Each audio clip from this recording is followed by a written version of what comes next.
200 सीटों पर कांग्रेस का जीत आसान, वोट शेयर बढ़ेगा। बता दें कि लोकसभा चुनाव में अब कुछ ही महीने से समय बचा है। ऐसे में देश के सभी राजनीतिक दल इसकी तैयारियों में जुट गए हैं।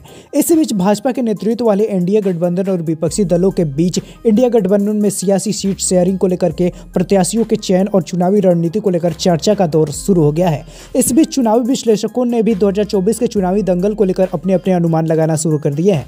ऐसा ही एक अनुमान सत्ताधारी भाजपा को लेकर भी लगाया गया है, जिसके मुताबिक यदि अगले 4 महीनों के अंदर इंडिया गठबंधन का कोई बड़ा दांव चलने या विफल हो जाता है तो भाजपा के लिए साल 2014 में 2019 के चुनावों जैसे ही मुकाबला देखने को मिल सकता है। बता दें कि चुनावी विश्लेषणों के मुताबिक आगामी लोकसभा चुनाव में भाजपा की सबसे अच्छी स्थिति उन सीटों पर होगी जहां उनकी कांग्रेस में सीधी लड़ाई है।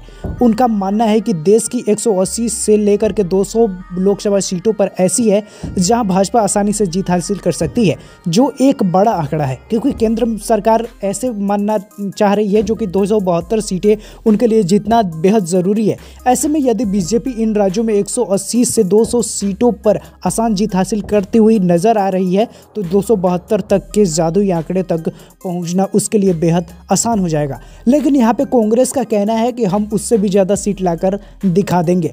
इसमें चुनावी विश्लेषकों ऐसा अनुमान लगाया जा रहा है कि 7 राज्यों जैसे में यूपी, एमपी, उत्तराखंड, राजस्थान, छत्तीसगढ़, हिमाचल प्रदेश और गुजरात, इसके करीब 200 सीटों पर कांग्रेस और बीजेपी में सीधा मुकाबला है।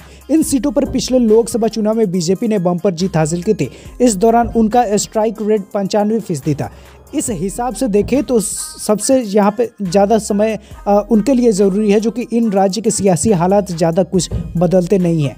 ऐसे में एमपी, यूपी, राजस्थान, गुजरात और छत्तीसगढ़ और उत्तर प्रदेश और उत्तराखंड जैसे बड़े राज्यों में तो अभी बीजेपी का ही सरकार है, जिसका फ़ायदा उसे आम चुनावों में भी मिल सकता है। तो ये कड़ा मुकाबला कांग्रेस के लिए बेहद ज़रूरी है लड़ना, क्योंकि उसके लिए जीत हासिल करना बहुत ज़्यादा ज़रूरी है। आपको क्या लगता है इसके बारे में नीचे कमेंट बॉक्स में हमें ज़रूर बताएं और चैनल को सब्सक्राइब नहीं किया हो तो कर सकते हैं।